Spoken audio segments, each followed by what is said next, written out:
gravitating towards a more healthy relationship with food. And when you get that more healthy relationship with food, it doesn't matter what you weigh.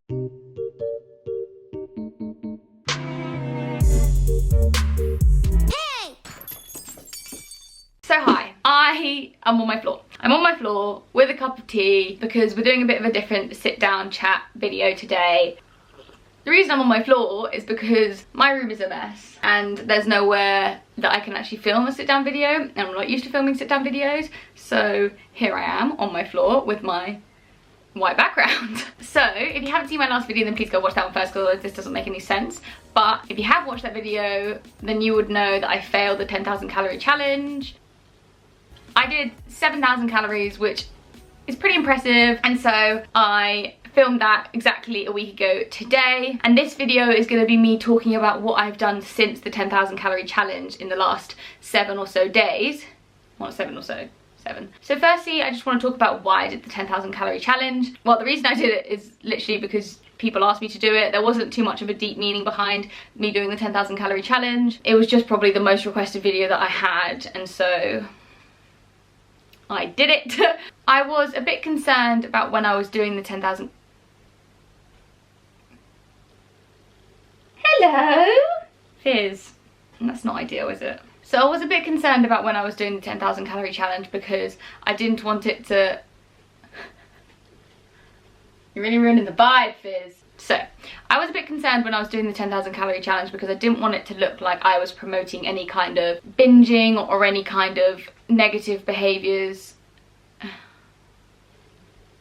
You're so cute!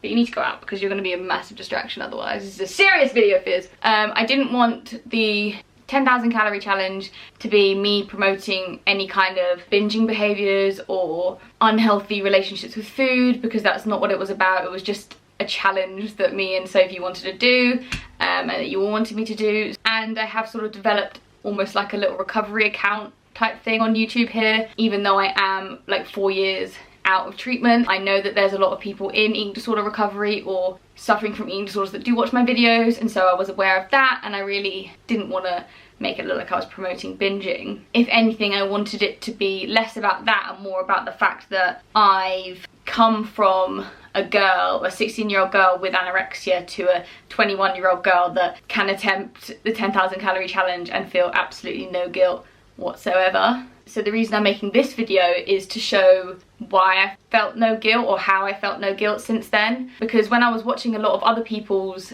like 10,000 calorie videos to gain like inspiration of the things that they were eating, see if we could do it, a lot of them spoke about sort of losing progress or going off track, or like what they're going to do to make up for it, and like that never crossed my mind. And so throughout this week I've not done anything I wouldn't normally do. I've eaten exactly how I normally would eat in life. I'm filming another Fear Food Friday video, and if you're new, hi, I do a thing called it was called Fear Food Friday, but I uploaded it on a different day. So a fear food video where my subscribers, my followers on Instagram, they send me their fear foods and I eat them for the day. So it's things like pasta, donuts, pastries, all these types of things that like past me would have also feared. I have eaten them today, and in fact I've eaten them for the past week as well, post 7,000 calories, and I've not felt that need to restrict anything. So I weighed myself on the day of the challenge and I weighed 60.1 kilos, which is just a normal weight for me.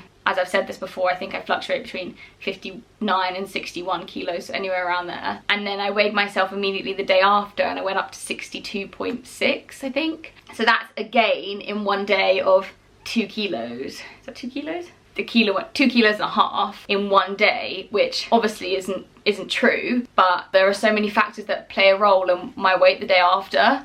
And so when I was weighing 2.5 kilos extra, it was things like the food that was still inside me that hadn't digested yet, it was the water I was holding on to, maybe a little bit of weight as well, but the 2.5 kilos was not weight. Past me, if I ever was to have binged, I would have binged on a lot less, and I would have felt that needed to restrict, because if you binge in the evening, which is quite a common time for people to binge, and then you weigh yourself the first thing in the morning, you are going to be heavier because that food is not going to have digested. What I would have once believed was that I would then need to restrict to make up for that, when in actual fact that weight that I supposedly gained would have just been undigested food and water mainly. And so when I've restricted and then lost weight, it's not been weight that I've been losing because of the restriction, it's been weight that I was never actually weighing. Does that make sense? Then I've gone into restriction. Eventually in that point of restriction is when my body says, I can't do this anymore, and then that's when the binges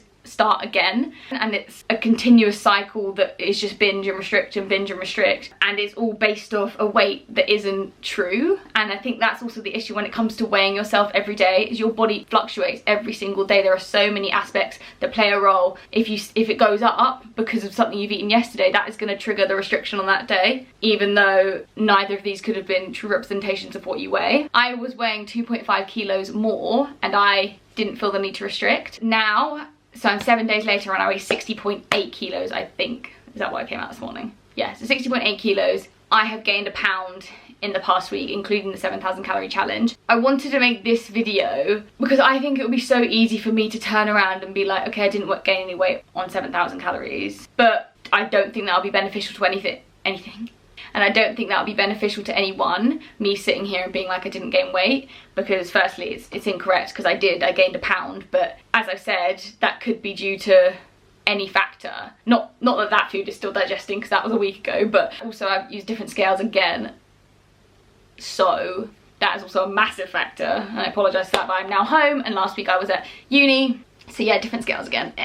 But yeah, the point of this video isn't to say that I didn't gain weight. The point of this video is to say that I gained weight and I didn't care. Me gaining weight has not led to any type of restrictive patterns at all. And I think that shows how much I've grown as a person, more than me turning around and being like, I didn't gain weight. Because that doesn't show really any mental growth, that just shows my body just doing its thing. I think the thing to point out is that although I've gained a pound, it's not changed my opinion of my body. It's, oh my god, has my foot been like that the entire time? Oh god, oh, for crying out loud, Helena. Yeah, I think the point is that I've gained the weight, but it's not changed how I feel about my body, it's not changed how I feel about myself. Like, nothing about me has changed. Because as well, like, when you're in a restrictive and binging kind of mindset, a pound seems like the end of the world. So we're in a world, in a society where gaining weight means gaining fat, and gaining fat is bad, whereas that just isn't the case. And a pound may seem like such a huge figure, and for me as well, at one point that was like the worst thing in the world that could ever happen. Actually, when I look at myself, it doesn't look any different. This past week I've been absolutely happy living my life, whereas if I had seen that initial weight gain and started to restrict, then this week probably would have been crap. My whole world would then slowly start to become about food. And I think that is such a big thing when you get into a restrictive binge cycle, is that all your mind becomes is food, and that's all you ever start to think about, or that's all you ever think about. The only way that I've been able to break out of that cycle is by fighting those restrictive urges the day after a binge. This isn't me trying to relate my 7,000 calorie challenge to a binge, because obviously I was like voluntarily challenging that, whereas a binge is uncontrollable, and so you feel so much guilt and fear from that because you don't feel in control of your body, and that is a really scary thing to feel. And I have been there and I have experienced that, and so I'm not trying to relate this challenge to that in some sense, but I'm trying to relate the fact that I have eaten in excess of what I require, and I have not restricted since, and that not restriction has led to me feeling so much better about myself, so much better about my body, and I care so much less about that pound. Let's not forget that it's been 4 years for me out of treatment, and in that time I have still binged. And that's a question I get quite a lot, like, is it normal for me to binge? Is it normal for me to go through extreme hunger? And yes, like, it is so normal to go through all these types of things, because your body is crying out for these types of foods that you've been restricting, because you're playing games with your own head. Because you've tried so hard to restrict your diet, the idea of eating excessively brings so much fear that you think that you're doing recovery wrong. And there's no right way to do recovery. I feel like a lot of people get very fixated on the fact that there's such a specific way to go about eating disorder recovery, and there's like every single person's different, but every single person is likely to experience binging, and I think that is almost vital in recovery, because going through binges and being able to not restrict the day after is such a massive turning point in anyone's head. The only way that I've managed to break out of binging and restricting and purging is by fighting those restrictive urges the day after a binge. You cannot break out of binging cycles if you are going to restrict the day after. You cannot, in my opinion. I didn't just snap out of binging when I was recovered from my eating disorder. I still binged in my recovery. I just didn't do the counter behaviors. Is that how you say that? I just didn't do the behaviors to counteract that, and that is what helped with my recovery. So although the binges and everything like that seems really scary, and the guilt that will come with it will be overwhelming, the only way to get rid of that is to not restrict the day after. The likelihood is you're not going to have eaten enough to gain weight in the first place, so majority of the guilt and the fear is completely unnecessary. As I've said, 7,000 calories is a lot, and once again, this isn't to disrespect anyone that does experience binges if your binges is higher than that, but for me and my body, 7,000 calories is a lot, and the fact that I haven't had to restrict and I've only gained a pound and I don't care says so much more than if I hadn't gained weight at all. I've been talking for so long. My advice to anyone that is experiencing binging is to firstly, don't weigh yourself after a binge, because as I've said, it isn't reflective of the lighting's annoying now. Wow, sorry. Getting a bit of a glow coming in from over there. As I've said, it's not going to be actual weight gain, because from one binge you're not going to gain weight, and that's just the fact. But at the same time, if you do gain weight, then what does it really matter? Because you're not going to ever eat enough in one day to cause a significant amount of weight gain that is going to completely alter your body, and you're never going to eat that much that justifies the restriction that you want to do. Wow, the lighting's really annoying now. Rude. And remember that weight gain doesn't equal fat gain. The only way to fight it is to fight the restrictive urge. Is the only way, and I know how hard that is, and I know how annoying it is me saying that, but in my opinion, the only way you can break out of binging is by stopping restriction. People's brains tend to think, when they think that if they stop restricting they're just going to immediately gain weight, but actually you're not. Or even if you are, then you're gaining weight healthily and you're gravitating towards a more healthy relationship with food. And when you get that more healthy relationship with food, it doesn't matter what you weigh. I weigh more now than I have ever done in my life, and I am probably the most happy with myself, and my confidence is the highest. And after my 7,000 calorie challenge, I didn't feel the need to restrict. But yeah, I've been talking for so long now. I think I'm gonna round up here. I'm sorry this just became like a massive bit of a ramble about binges, but it is such a common question I get asked, and I think it is an appropriate time for me to say it whilst I'm talking about a 7,000 calorie challenge, because in theory that is a binge.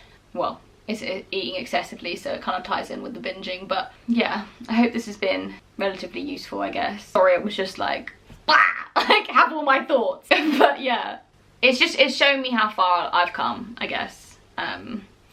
If it shows me how far I've come, then it shows me that other people can do that too, because I'm not any different from anyone else that has suffered with an eating disorder or is suffering with an eating disorder. I've just decided to document it on a camera. Doesn't make me any different from anyone else. And so if I have come that far, albeit in 4 years, I know that other people can do that. And although that seems really scary, a pound of weight is not the worst thing that could happen in the world. It's taken me a long time to get to that place where I've realised that, but I'm so much happier now. So yeah, thank you so much for watching this video. I apologise, it's been a rambly one. I will be back to my normal videos soon. I hope this has been helpful. Let me know if you want me to do more of these types of videos, although I'm sure probably not, because I just rambled my heart's content. But yeah, thanks for having tea with me on my floor. Please don't forget to subscribe. I'll see you all in the next one. What?